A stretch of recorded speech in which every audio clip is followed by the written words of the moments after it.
Goedemiddag, Dreumels en Dreumelinnekes. Van harte welkom op onze 33e jeugdzittingsmiddag. Oh, we moebers. Dan is er even voorzitter, de moment dat je nog wat kan zeggen en maak er geen gebruik van. In ieder geval van harte welkom op deze jeugdzittingsmiddag. Een middag met een boordevol programma. We hebben van alles te bieden en op het hoogtepunt van deze middag natuurlijk het uitkomen van de 33e Horster Jeugdprins.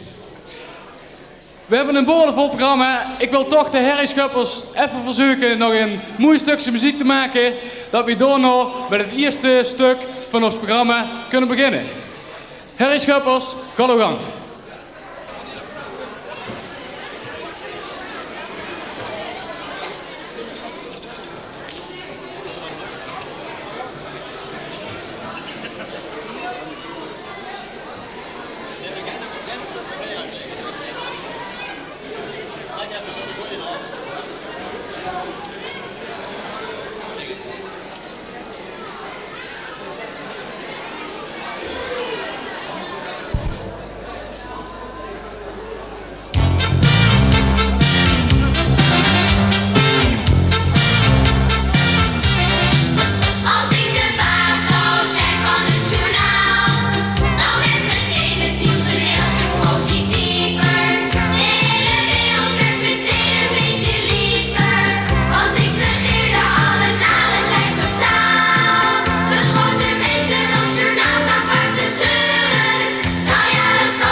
ik opsta in het eentje.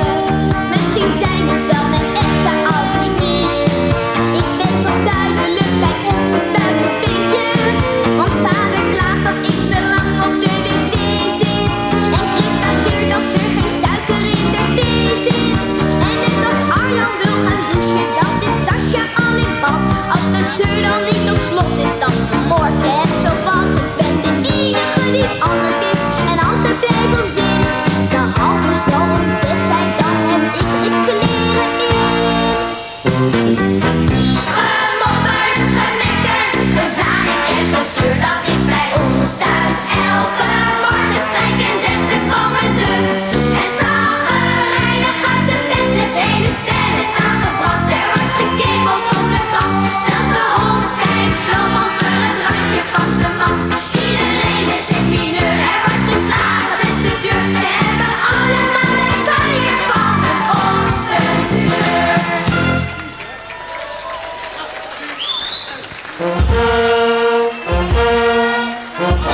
Boven gehaald omdat hij nog net op het eind van Peters regeerperiode nog onderscheiden moet worden in Peters in huishouden van Oetewij. Peter mogen we verzoeken om naar voren te komen. En Piet Verhaagd hebben we zeker niet mogen vergeten. Ook een onderscheiding om te hangen van O. In de huishouden van Oetewij.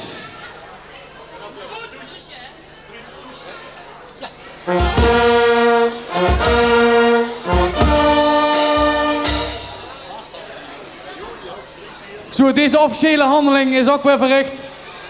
Ruud, mogen we vragen Piet naar onder te brengen als een erevoorzitter en mij naar boven te nemen als een huidige voorzitter, Wim Moebers.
Mocht ik eerst mijn hele grote verontschuldigingen aanbieden aan de herrieschuppers. Dat ik ze 2 vrouwen heb genoemd. Ik werd net op mijn vingers getikt. Dat is een hele goede zaak. Ik wil toch even onze lijst schoonmaken op deze manier. Zo, het grote moment is aangebroken, of niet, Wim?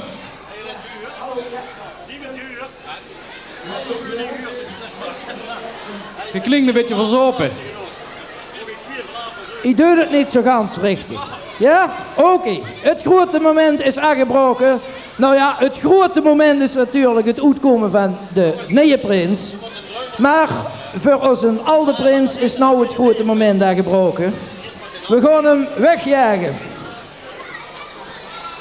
Maar plaats maken moet hij.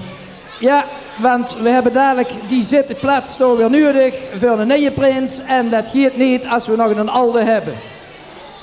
Het zal de laatste zien die ik voor mijn rekening neem om weer weg te jagen. Maar we zullen het even goed doen. Eerst wil ik ook namens het bestuur, Peter, hartstikke bedanken voor een goeie periode die gij ons gegeven hebt en al die drummels en drummelinnetjes voorgeschotteld hebt. Je hebt prima uw best gedaan en ook bij de adjudanten wil ik zeker niet vergeten. Dat waren een enorme steun voor u. Ik zou zeggen mensen, geef hem eens een hartelijk applaus en kom dus voor staan hier voor de bühne.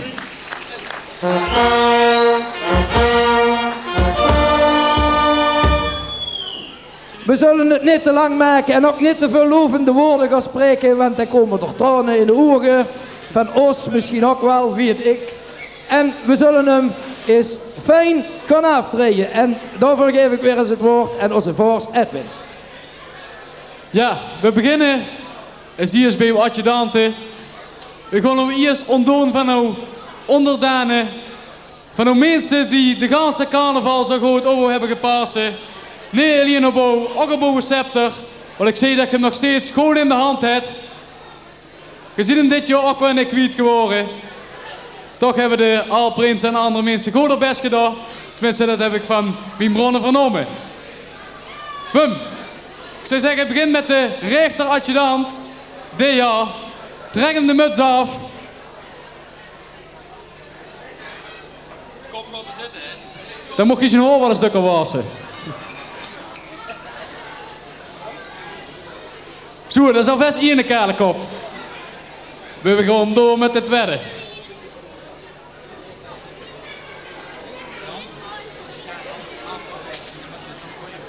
Genadeloos gaan we verder tot ze zich helemaal als een kip zonder veren voelen. We gaan hem de jas uittrekken.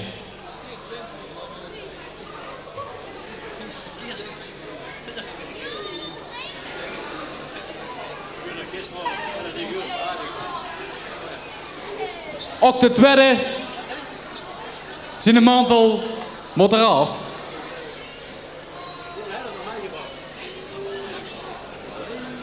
Dus toen ze daar de twee adjudanten helemaal ontdoen hoe de functie. Ik zou zeggen, dames en heren, jongens en meisjes, geef ze nog eens een hartelijk applaus. En helemaal zo mager als toen net.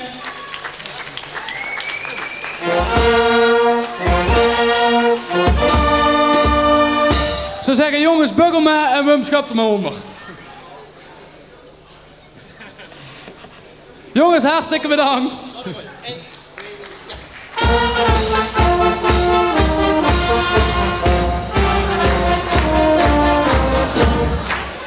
En daar stiert hij dan, hè? Ja. Nou, geen onderdanen meer die hem kunnen beschermen. Geen steun meer van zijn adjudanten, nou kunnen we hem wel best. Hij stiert er helemaal alleen. Hij zit er wat te lachen, want we hebben nog heel wat voor in petto. Niet alleen wij, ook de Alprinsen hebben sluwe plannen gesmeed om hem klein te krijgen. Hoe kunnen we nou beter klein krijgen door ons eerst een stukje van die veren af te halen? Wim, ga op gang. Ik weet dat Geert Geer doet. Op de knieën. Hij durft het niet meer aan te zien. Daar gaan ze heen. Het is er geen meer. Het is er geen meer. Nee, dat ziet niet doet. Zo'n kale muts. Hij heeft nog zo'n gek ding in de hand. Daar kan hij mij over alle drummers en drummelinnetjes zwaaien. Laat hem dat maar eens afnemen, de scepter. Hij wil niet, heer. Maar toch lukt hij los. Onze voorzitter is genadeloos. Ook Peter zult geen hoefdeksel moeten missen dat u al beschermd heeft tegen alle regen en sneeuw. Je zult nou zelf door het leven moeten gaan. Ik zou zeggen, brei zelf een muts of wat. Bum, haal hem eraf. Dat je een dikke kop had, dat wist ik, maar dat die muts zo vast hoort. Haal hem ook met de mantel van de rug, dat duurt ook niet meer goed.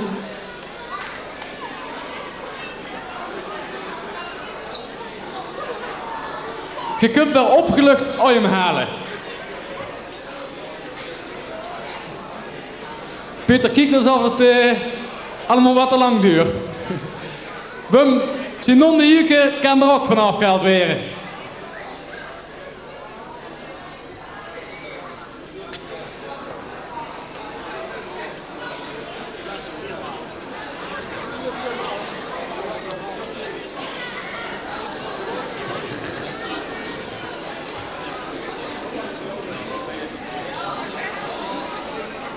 En het laatste beetje groen wat er aan zit, het laatste beetje prins met hem voor komen als prins. Daar gaan we hem nou ontdoen. We gaan hem zijn jas uittrekken, dat hij hier nog alleen maar zit te kijken en zijn kaal sporthemd.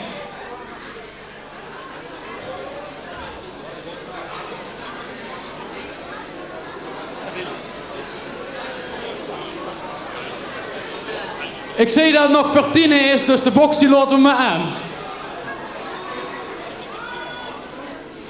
Zo, ik zag al de alle prins hebben een heel mooi stukje voor je prins. Voor al prins Peter en Petto. Peter, heb ik nog wat te zeggen tegen ons dreumels? Je mag het is zo'n laatste kans. Niet? Dan niet. God op in de Hij is voorgrond staan. sprakeloos. God is even voor op de stip staan. Dat iedereen hoe goed kan zien. Zwaai nog iedere keer naar uw drummels en drummelinnekes. Lacht er maar nog.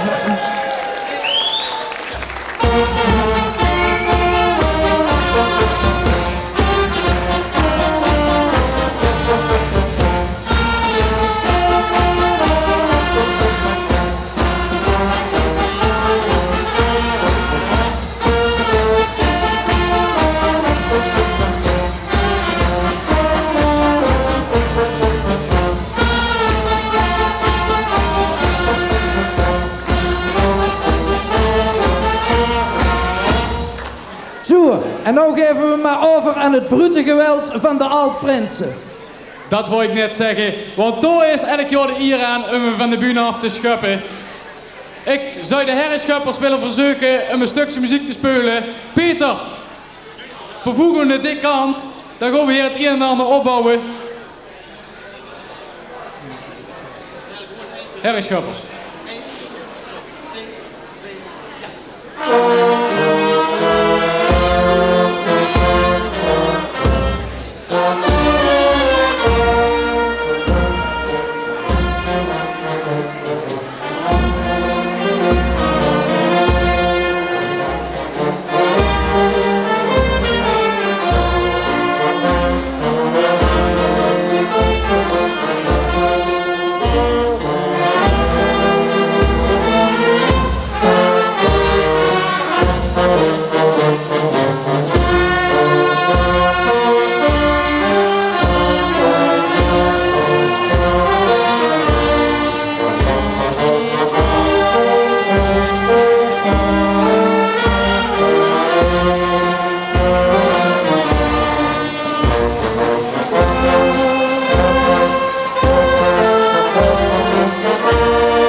Zo Peter, we gaan nou eens een hele mooie echtgenote voor u uitzoeken.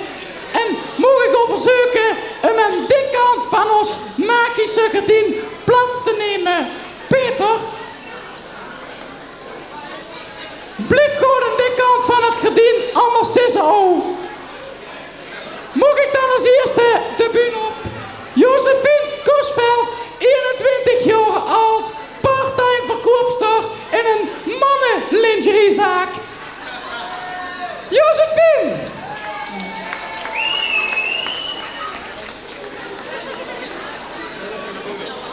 Als tweede eveneens 21 jaar, Leonie Tenenklover, van beroep zweetvoetpedicure.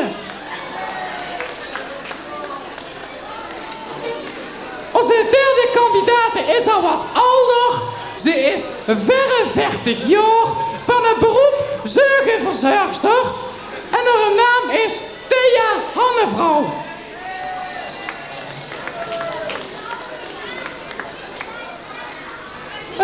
Even naar mijn kandidaat toe.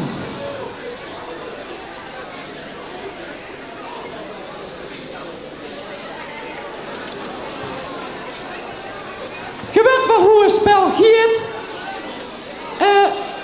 Ik zou zeggen, Peter, eerste vraag heb je natuurlijk heel goed voorbereid. Ook tweede ook natuurlijk. En ook derde ook.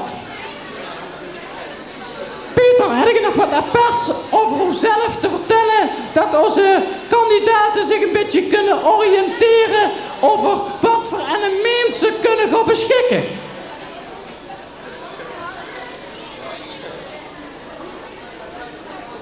Ja, ik ben net te lang, zwart hoor en voor de rest heel goed in. Ik denk dat onze kandidaten al als een ideale man zien.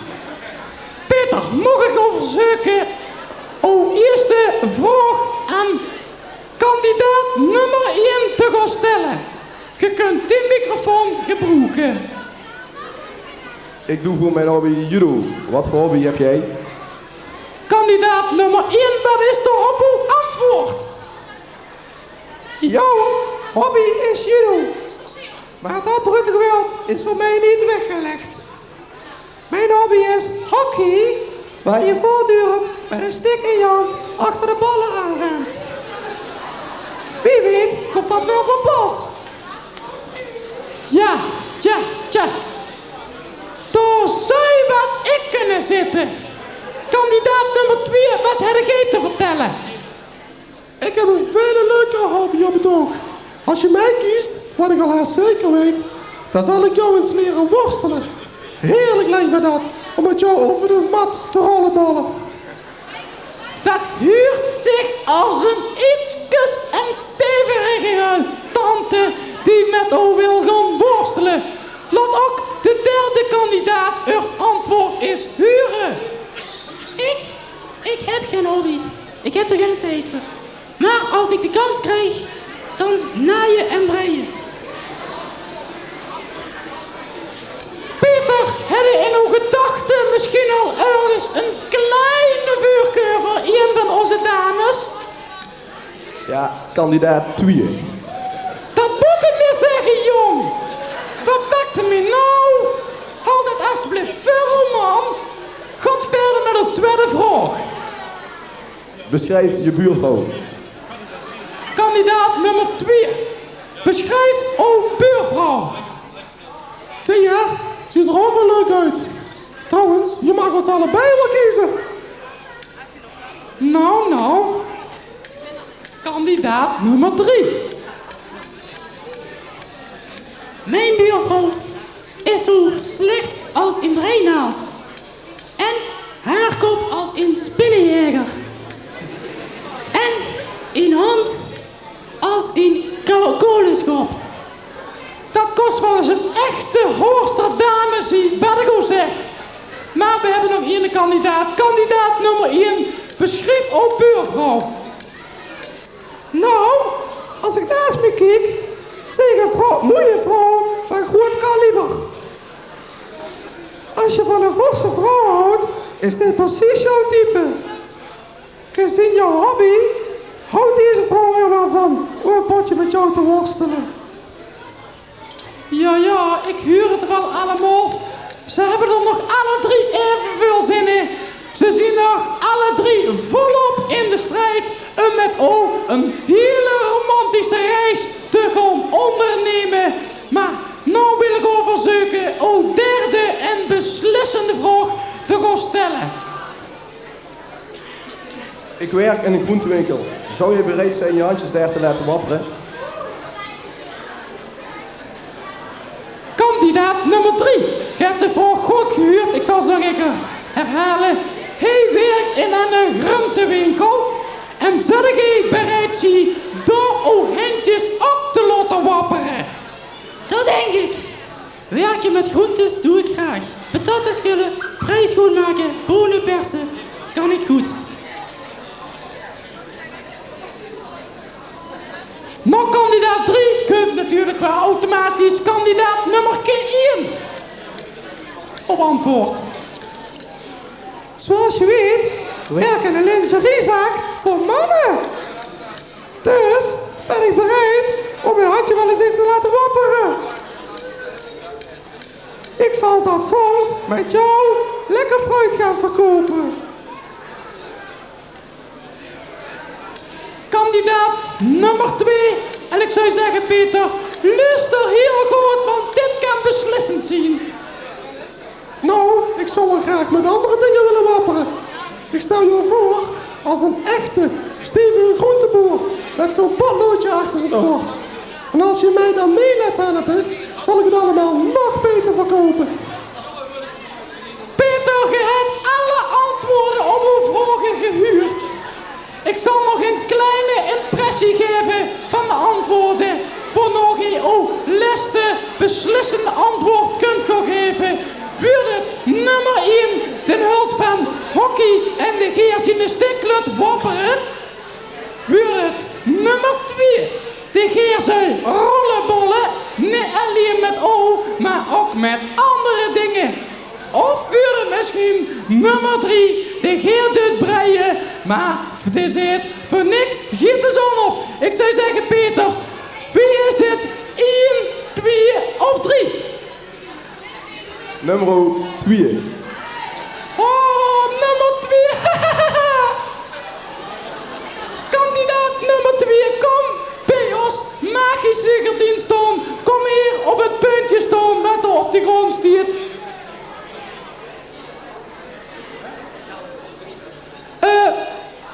Ik zie nou de dames zoals zij zitten dat er hele mooie stukken bij zitten. Die wil ik natuurlijk ook nog even laten zien. Dan kun je zien wat geen misgelopen ziet. Zo hebben we bijvoorbeeld kandidaat nummer 1.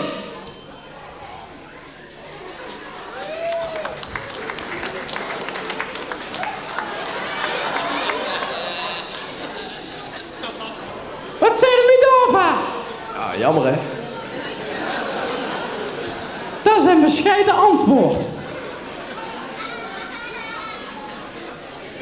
Je hebt gekozen voor kandidaat nummer 2, dus daar zit er nog helemaal verloren.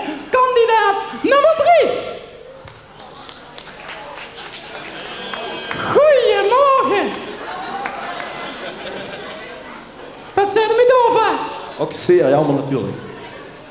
Hoe stel je nou kandidaat nummer 2 voor? Is ze blond, slank, dik, dun, lang, smal? Ja, blond, lang, smal. Blauwe of grijze of groene of bruine ogen? Groene.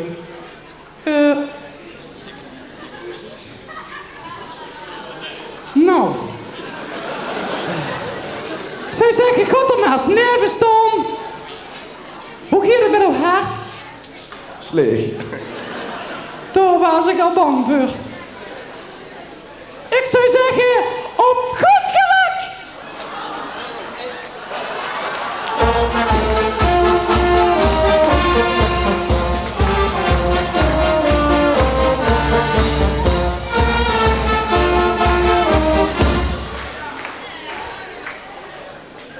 Ja, wat je dat verwacht, Peter? Nee. Dat is een eerlijk antwoord. Ja, dat klopt. Dat klopt, inderdaad. Dat zei ik toch ook al? Zo, we hebben natuurlijk voor jullie twee een hele romantische reis geboekt. En die zit in deze enveloppen. Je kunt kiezen uit 3 enveloppen. We hebben 3 verschillende reizen, 3 verschillende prachtige vakantieoorden. Ze zeggen, Peter, is het aan de vrouw om een envelop te trekken of wil je dat keer zelf doen? De vrouw mag er doorheen zitten. Eerst keer heb ik er al neven gekozen. Oh, maak de envelop maar eens open.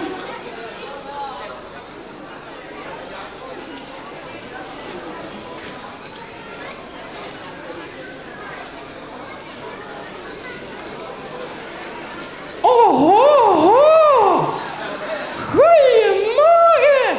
Lees het zelf maar eens voor. De reis per bakfiets naar Ghanata.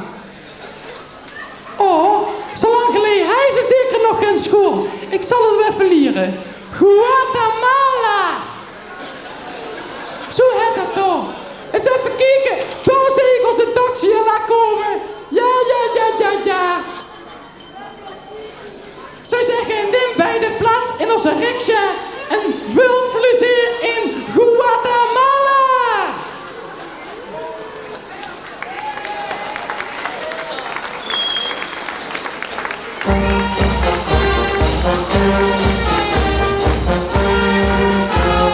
Weer een nieuwe aflevering van ons programma op Goed Geluk.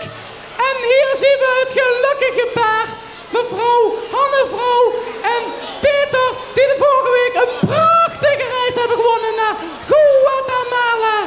En we gaan kijken wat ze ervan gebracht hebben, hoe ze het met elkaar hebben gehad. Peter, enig commentaar op je reisgenoten? Ja, ze was voor de rest wel leuk. Alleen af en toe had ze agressieve aanvallen. Agressieve aanvallen? Mevrouw Hannevrouw? Een charmante jongen. Zeer knap en gezellig. Woehoehoe.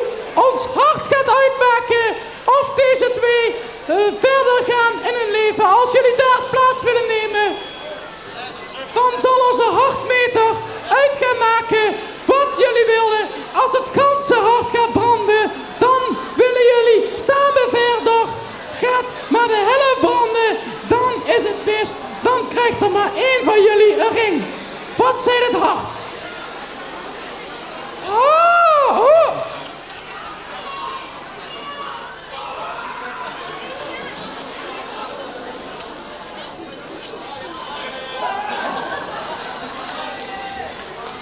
Zo, en nou weer Peter, definitief bij de Alprinsen.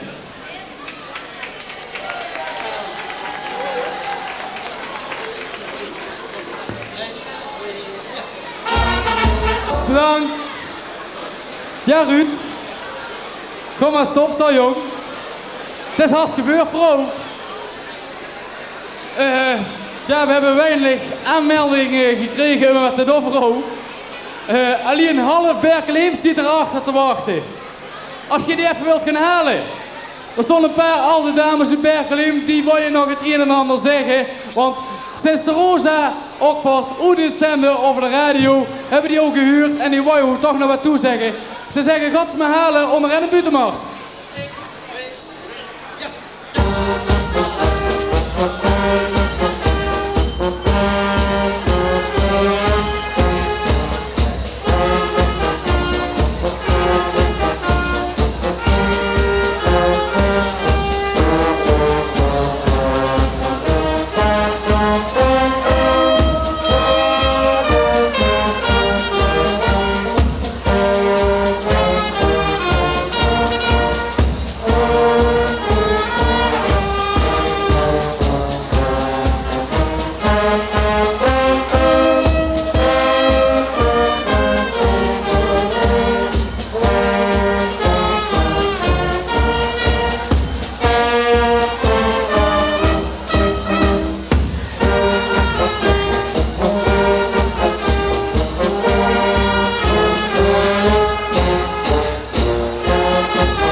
Ze zien wat erg dun gezien in Berkelheim.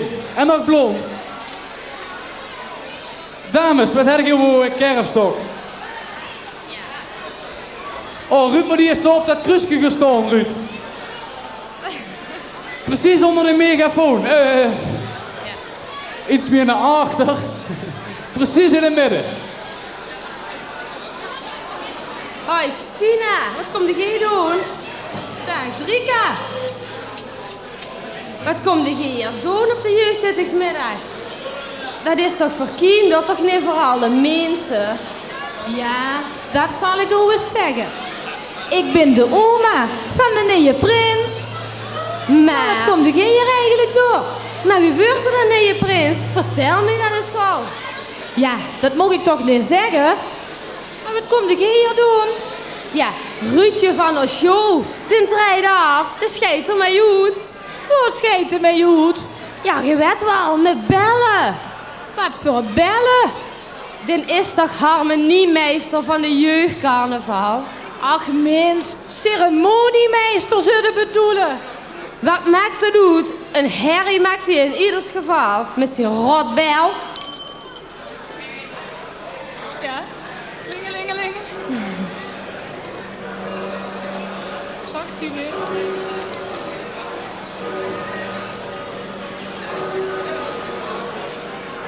Zag je niet? Jawel. Oh. Een uur. Ja, ja. Zeg, is dat die zonder drummel de zaal niet in kunt? Jawel. Hoe weet jij dat van? Ach, die zijn toch allemaal hetzelfde? Ja.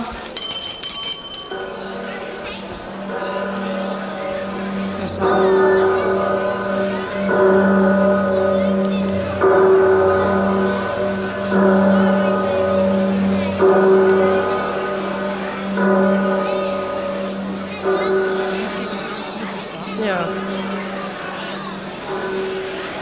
Ja, en altijd moest hij begeleid worden door zijn dansemarietjes. Maar toen heeft hij ook zijn vriendin aan overgehaald. Net of die dansemarietjes van hem zien en niet van de prins.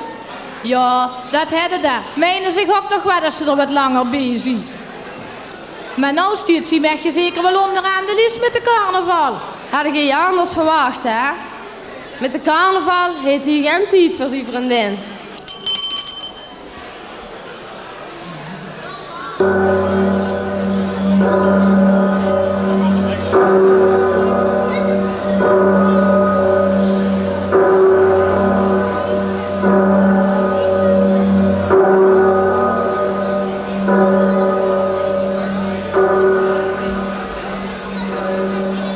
Zeg, Stina, Drika, heeft hij zijn mechje wel al ten huwelijk gevraagd? Nee, hij heeft zijn vriendin nog niet een huwelijk gevraagd. Maar waarom stopt hij er dan mee? Ja, dat zal ik eens vertellen. Hij kost niet zoveel bier drinken en van zuipen, daar houdt hij van.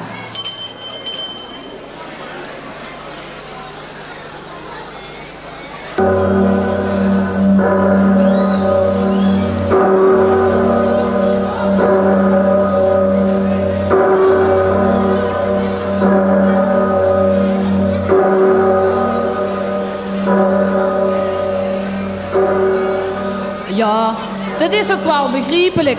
Zo'n zatte ceremoniemeester dat ze ook niet doet. En het stinkt ook zo als die gedronken hebben. Waar? Ja, dit stinkt wel dukker. Want dan eet het liefst een hele dag. Shawarma met knoflook, maatjeshering, groene boenen en allemaal zagrij. Waar je van kunt stinken.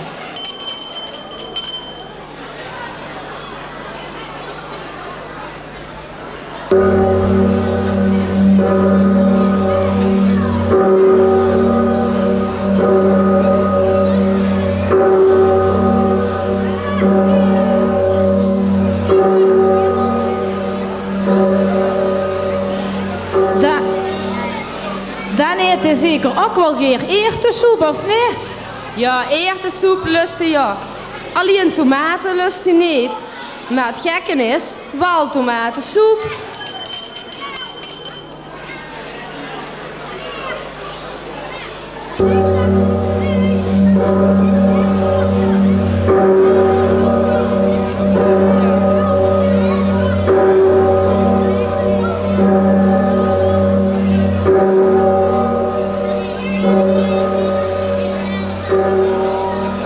Het is naas.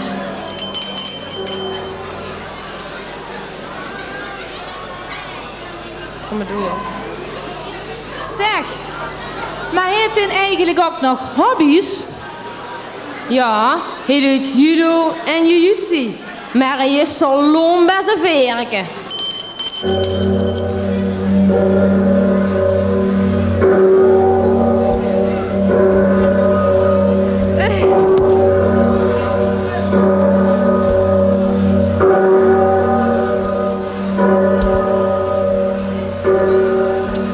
Ach ja, die jongens zijn nog jong, die breken nog niet zo gauw iets zwaar. Ja, hij heeft nog een hobby. Zien een auto. Maar die wordt nooit, maar dan ook nooit gepoetst.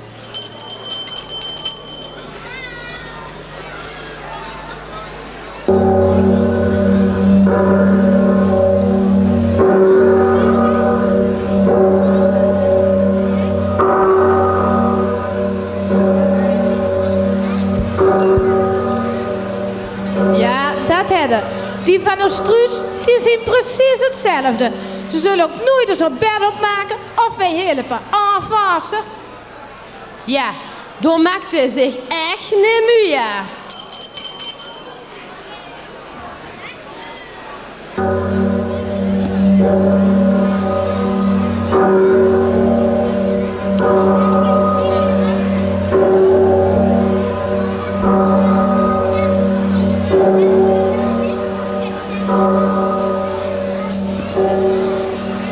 Maar al met al is het toch een goeie jong.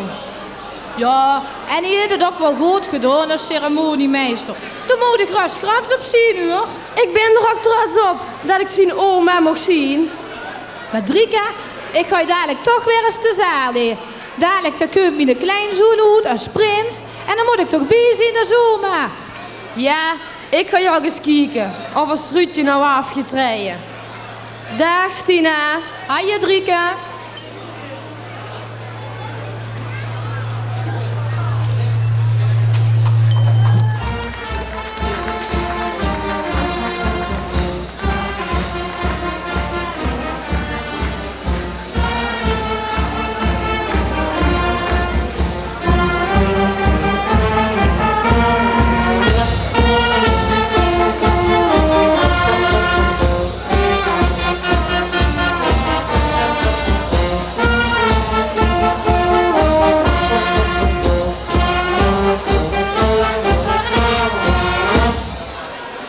Boing. Zou je er nog in zitten? Volgens mij wel.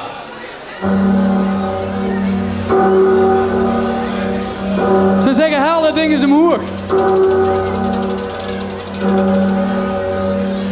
Eens kijken of hij ontdoen is van al zijn versierselen die hem ceremoniemeester maken.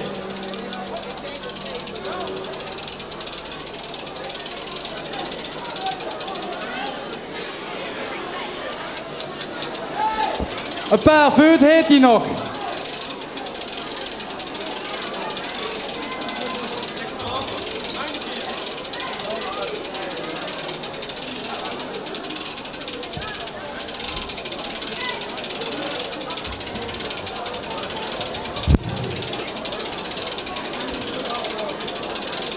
Hou die nog maar zeker vast. Je staat er nog, ik zie, je hebt nog een muts op. Mocht verdomme, dat kan eigenlijk niet. Een beetje oerzins is doof geworden van die klok. Zo Ruud, ik heb nou gehoord wat je allemaal goed hebt gedaan en wat je nog kunt beteren in uw toekomstig leven als ex-ceremoniemeester. Oftewel, wat beter gezegd, alt-ceremoniemeester. Je ziet het nog steeds en het is een mooie hier om uit te gaan trekken. Ik heb de lastig iemand op de radio gehuurd. Die heeft dat via de radio moeten doen. Maar ik ga het hier doen. En dan ga je beginnen om die verschrikkelijke bellen af te nemen. Ik heb er zelf voor getekend dat ik er voor mij wilt stoppen. We hebben nu nog tegen willen halen. Gewoon het zelf. Zo, en dan weet ik ook eens hoe dat vult. Die bel die gaat aan de kant. En dat gek ding wat ik op de kop heb, dat neem ik gewoon af. Ik hoop dat je niet al te hard gezwierd hebt de afgelopen oren. Ik hoop dat ik het met 2 vingers kan. We moeders heeft er 2 handen nodig. Ik doe het met 2 vingers.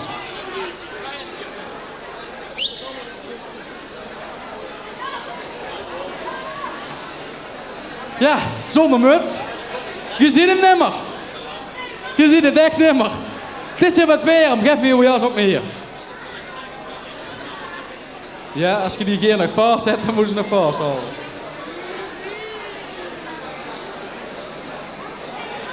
Geef deze jas aan mijn lieftallige assistentes. Afkomstig uit Berkelem. Kom, geef die handschoen ook me hier. Die stop ik mezelf in de thees. Die ik altijd al kunnen gebruiken. Hier staat het daar, als bijna oud-collega van mij. Ik heb een jaar met hem samen mogen werken, dit is hartstikke moeilijk gegaan. Mijn voorgangers, Paul en Frank, hebben ook altijd moeilijk met hem samengewerkt. We laten ook nog zo staan. Voor van de bühne af te schuppen, daar hadden we iets te veel voor gedaan. We gaan dat een beetje op passende wijze doen. We hebben daar uitgenodigd, helemaal uit Engeland, onze magische kogelaar. The Great Rossini. Geef hem een hartelijk applaus.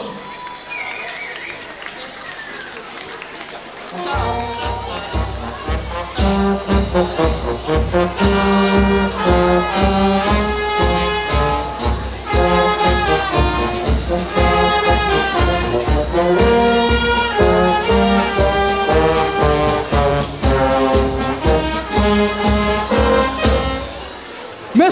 Rossini en een lieftallige hulpster, Gerry. Hier zien ze dan. Mijn eerste vraag ga ik nou stellen aan Mr. Rossini. Mr. Rossini, do you speak Horsters? Ja, natuurlijk spreek ik Horster. Goedemiddag, drummelinekes en drummels. Wij zijn hier bij elkaar gekomen, onze Gerdine en de Great Francina. Want er gaat nou toch wel wat gebeuren natuurlijk. Ik heb ik hier achter gezien dat onze oude ceremoniemeester Ruud, dit is hier afgetreden, wat wij heel erg vonden. Hier staat hij. Ruud, wat vind je ervan? Erg. Ja, dat dacht ik ook. Maar Ruud, wij gaan jou naar het land der fabeltjes toveren. Ik zou willen vragen mijn lieftallige assistente Gerdina, loop je even mee, dan gaan we even de kist halen. De kist? Toch geen doodskist of al, Great Francini?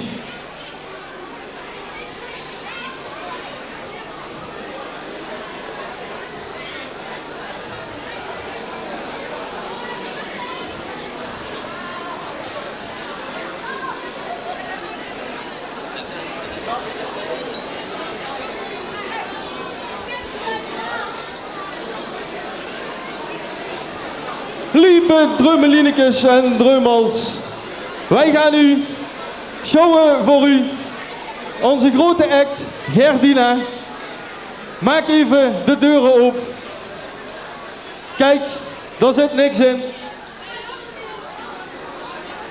Achter dicht, opzij dicht. Achter dicht. Hier ook. Drummelinekes en drummels, daar zit niemand in. Gerdina, pak de hand van Ruud en stop hem erin.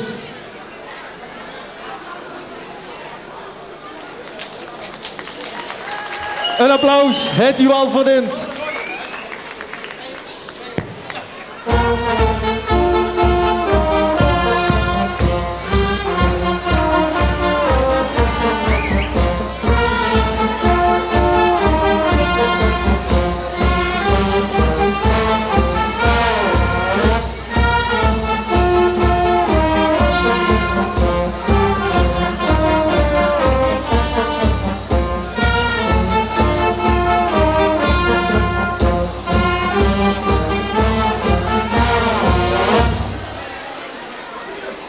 Gerdina, is alles goed dicht? Alles is goed dicht. Dreumelinekes en dreumels. Wie gaan nou de magische toverspreuk uitspreken? Dat moeten jullie allemaal doen. Want we willen natuurlijk ook een nieuwe ceremoniemeester, of niet? Ja, dat dacht ik wel. Dreumelinekes en dreumels. We zeggen het eigenlijk allemaal. Hocus pocus, Pilatus pas. Dan gaan we dan. 1, 2, 3. Hocus pocus, Pilatus pas. Nog een keer, dat moet veel halen, want volgens mij huren ze dat niet in dat land van de fabeltjes. 1, 2, 3. Hocus pocus, Pilatus pas. Gerdina, maak de deuren maar op. Wij hebben een nieuwe ceremoniemeester. Tadam.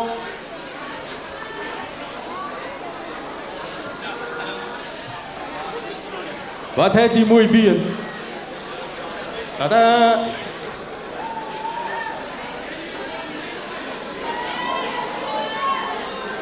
En daar komt hij dan, ceremoniemeester, ten eerste. Oh. Maar, Gerdina, wat hebben we nou weer gemaakt? Dreumelinekes en dreumels, het is niet gelukt. We gaan het nog een keer proberen. Ik denk dat jullie het niet hard genoeg gedaan hebben. Misschien als de muziektrack mij doet, dan moet het toch wel lukken. Denken jullie niet? Gerdina, hou er maar een keer flink op.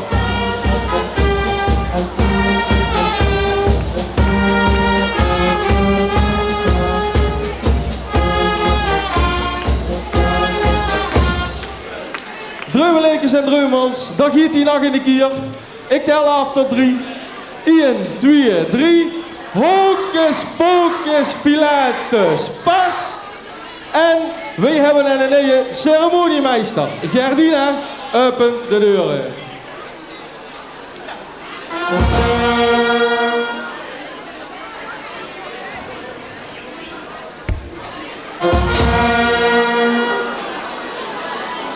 En dreumelinekes en dreumels, ceremoniemeester Sander de Eerste.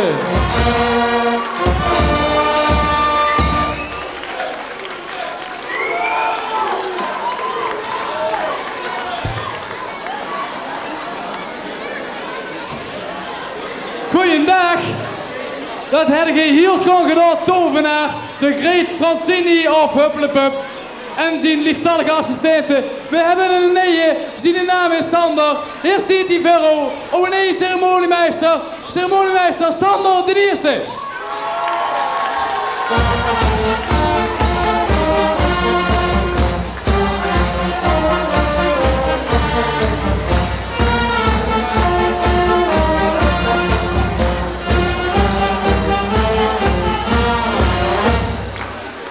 Je zat er nog wel wat kaal bij, hè? Dat kunnen we wel zeggen, ja. Kom er eens bij. Ik heb zelfs nog een stempel op mijn hand. Dat is hier niet. Laten we eens eerst beginnen om eens een beetje aan te gaan trekken. Kledingontwerpers, heb ik een mooie jas gekocht, hè, jong?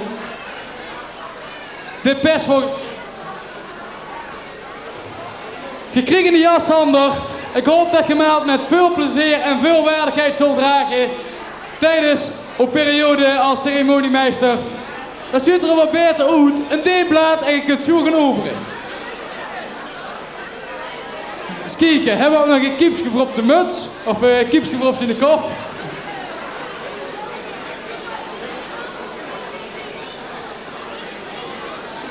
Kijk eens of deze nog pest. Dat klinkt wel Henny Huisman, dit is ook zo'n ganse winkel.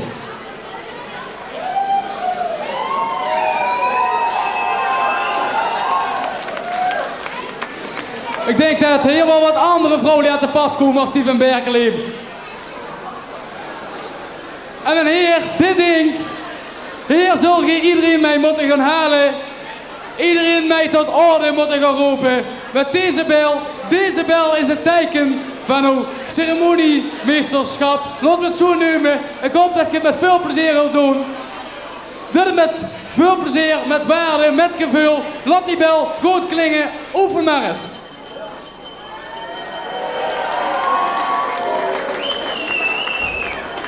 kunt wel zien, hey.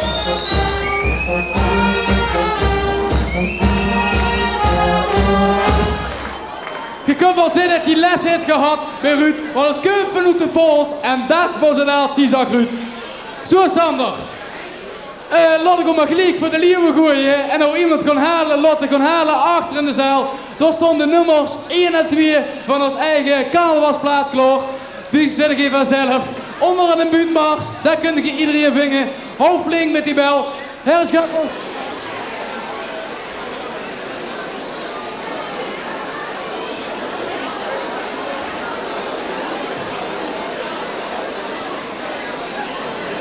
Een beetje tijd vullen.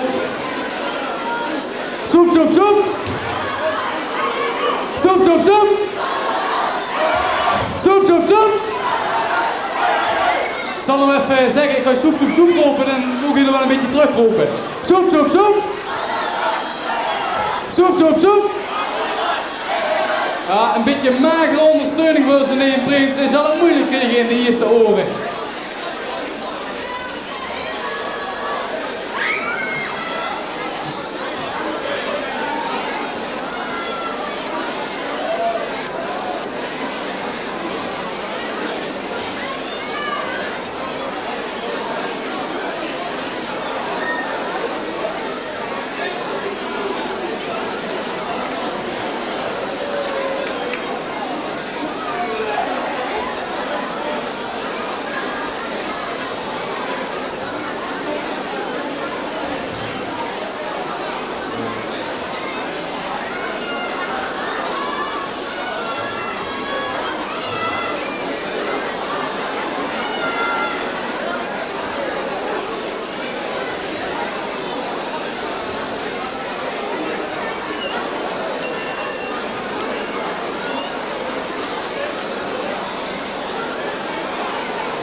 Nou weer toch maar niks in te doen. Sander wil ik overzoeken om even de Rot van 11 de zaal in te begeleiden. Harry Schuppers speelde een mooi deuntje bij. Dat die jongens het vanuit de zaal kunnen bekijken.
Ja, dan zou je nou eigenlijk allemaal hebben moeten beginnen. Maar ja, je kunt een Dreumel heeft geen buurt klaar en wij hebben geen prins kunnen vingen. Maar omdat we toch een goochelaar hier hebben, wil ik de Greet Francini nog een keer vragen of dit misschien als laatste noodmiddel, want normaal doen we dat niet, misschien een nieuwe prinsvorst te verschijn kan toveren. De Greet Francini. En zijn lieftallige assistente Germina.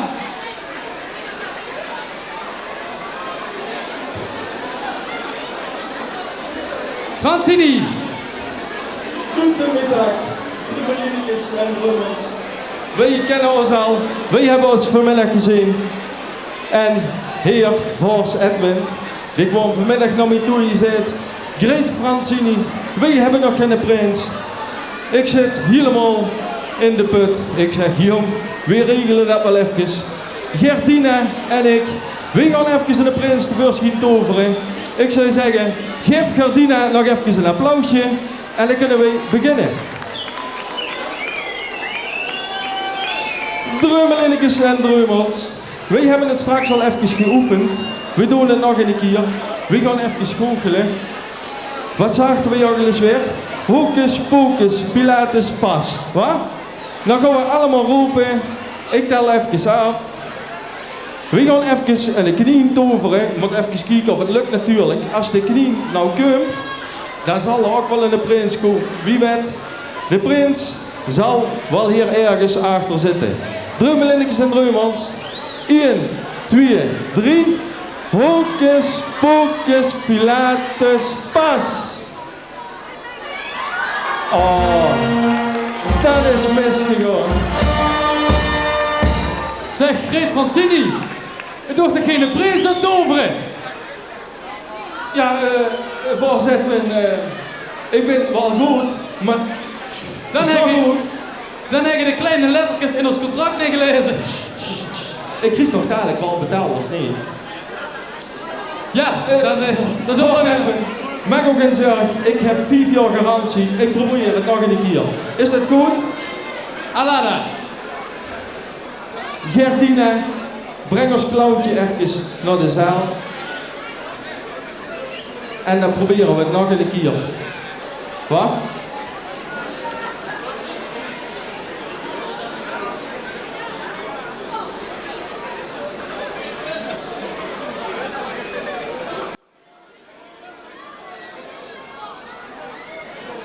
Attenzione!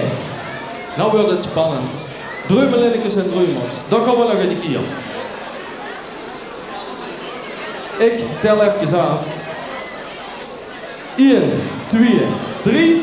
Hocus pocus, Pilatus pas. Ah, dat wordt lang niet hard, zeg. Zit er wel. Er komt niks. We doen het nog een keer. En dan moet het goed gaan. Sorry voorzitter. We doen het nog een keer. 1, 2, 3. Hocus pocus, Pilatus pas. Ja, we hebben er een. Hij stiert er. Zit er wel, Edwin. Ik zeg toch. Hè? Je kunt van mij wel bij. Dreumelinekes en dreumels. We zullen dat haasje wel eens even kort knippen. Hè? Kom er even uit.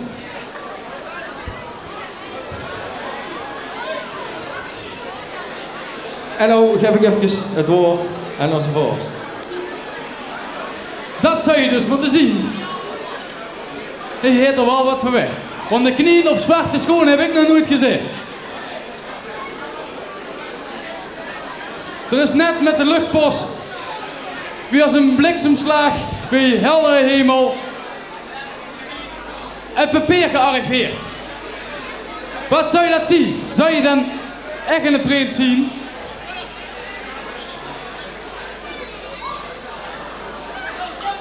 Er staat op, proclamatie.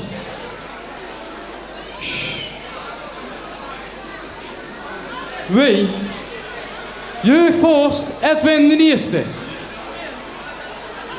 Vorst over de jong dreumels en dreumelinnekes.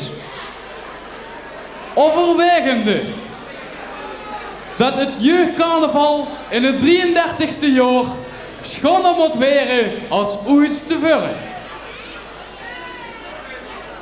dat het drummelriek zonder prins ligt op een meulen zonder wieken. Dat deze dag uit de schoolagenda's moeten worden gescheurd. De studieboek blijven gesloten. Dat bankzitten verboden zal zien. Iedereen moet binnen de lieren. Line. Dat wij deze 3 dagen niet alleen het eerst, maar ook nog een les erbij willen zien. Dat wij niet achter het net mogen vissen. Dat wij deze dag met een vogel moeten lopen als het maar geen maraboe is met ezeloeren. Dat wij in ons drummelriek van nature ondernemend zien, maar dat wij ons milieu rein en zuiver moeten houden.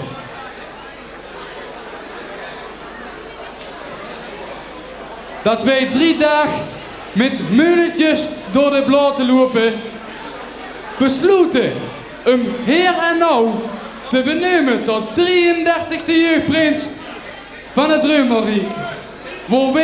Waarbij wij hem de eretitels verlienen van eerstelling van de blokken, superfan van Racing en van de Spits van Wittenhorst, premier van Haver tot Gort, beschermheer van ons groene mat, leerling 5e klas VWO Bosveld College, heerser binnen de 16 meter, graaf Stons, zoon van de Meulen tot de Nastrik, grand createur van de orde van de Gortmeulen, prins Johan de Eerste.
Je zit het, we hebben een nieuwe prins en ik kom op een gehoord.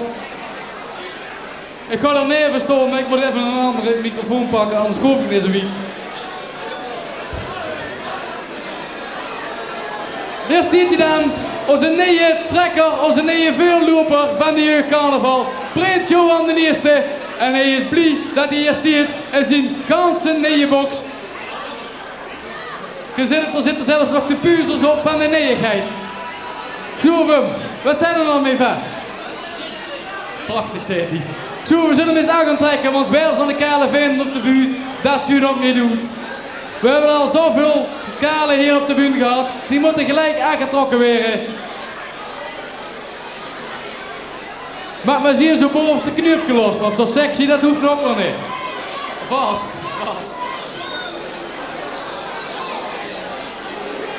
Want als dat bovenste knupje niet vast zit, dan krijg je onmogelijk dat slappertje hem.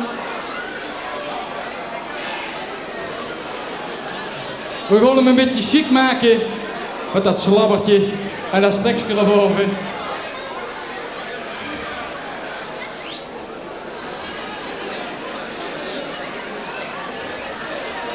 Wim zegt dat het zit. Het ziet er al wat beter uit, hè? Dat ziet er net als een kaal. Dat drukt een beetje dat witte.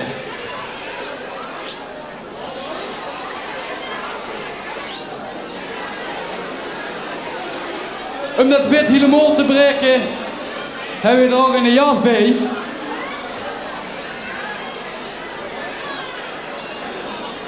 En dat maakt hem al veel completer.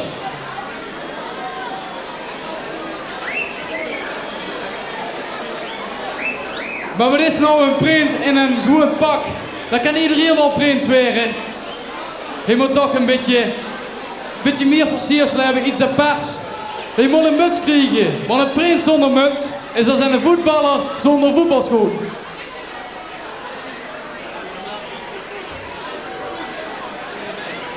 Dat maakt hem ook gelijk weer een meter groter.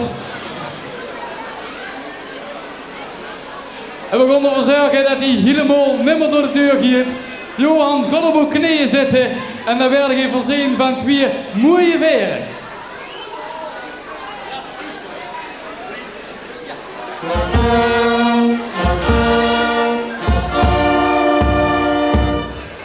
Maar, op totale macht, er gaat nog geld, er zit nog geld in deze prachtige schetspoel. Zorg dat je hem vasthoudt de ganse carnaval lang en ook daarna, de ganse regeerperiode. Zorg dat hij nog bezit blijft, want het is kostbaar als je zo'n ding kwijt werd. Hier staat hij daar compleet, Prins Johan de Eerste.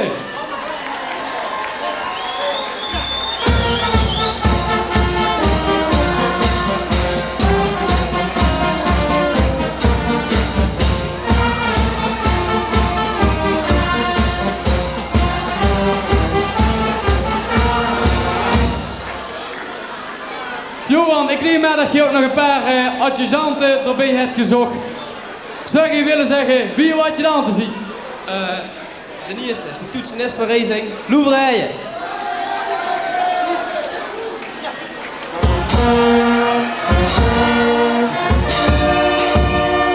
Dat zijn er natuurlijk al 2. Wie is de tweede? De tweede is de gitarist van Racing en dat is Marco van Nooy.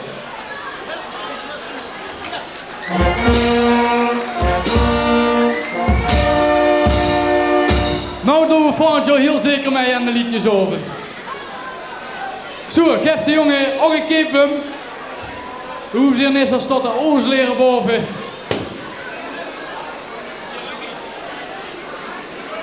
Nee, dat is net toegestopt. Daar hebben we adjudanten voor. Gewoon fijn op een plaats, terugstaan in het midden.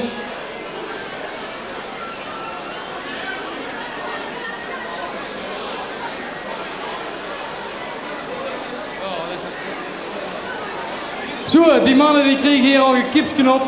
Dat schiet wat mooier. Dat werkt een beetje af.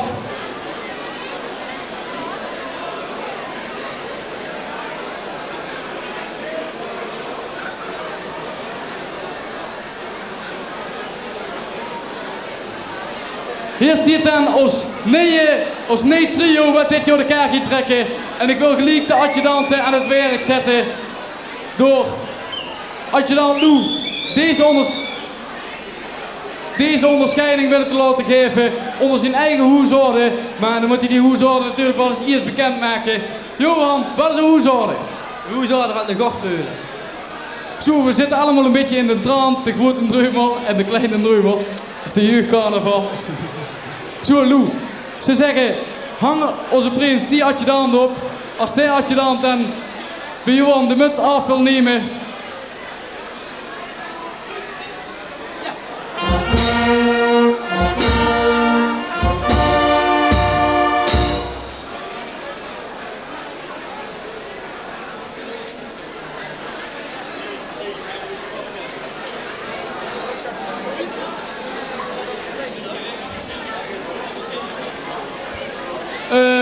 schuppers, ik zou voor jullie hier een buitenmars hebben. Daar kan de ceremoniemeester de elders van onze prins naar voren halen. En het ganse bestuur van de jeugdcarnaval.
Ja, Johan, je mag als eerste gaan onderscheiden uit 2 adjudanten. Ik geef u een onderscheiding.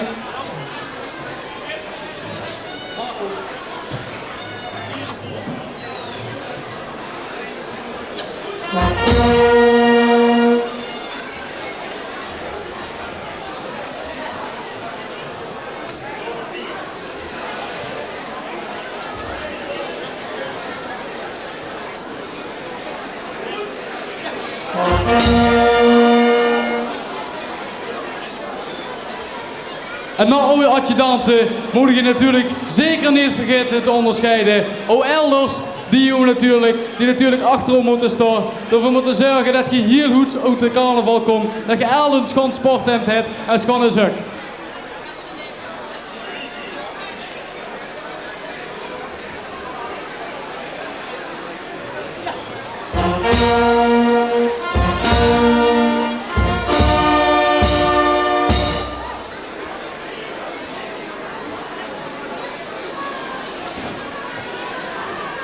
Ik zag al elders, nee, Lieneman.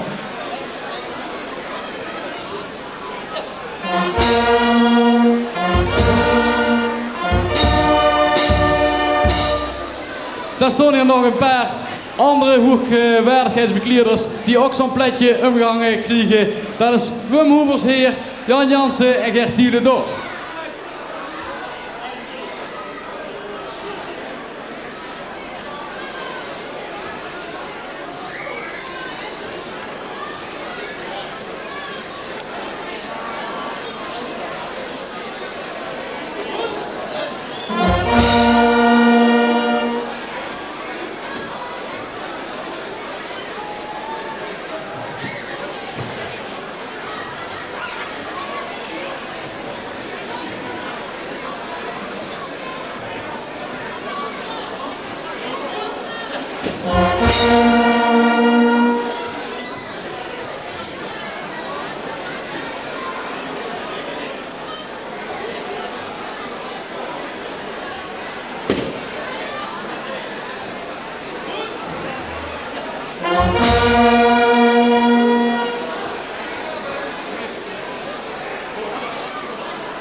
Dan moet ik hier nog een plekje omhangen.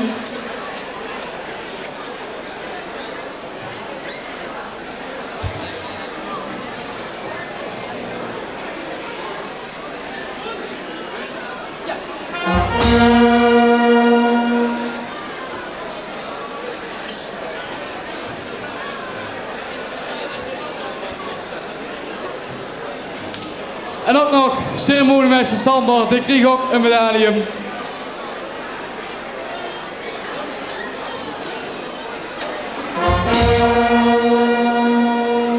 Goed.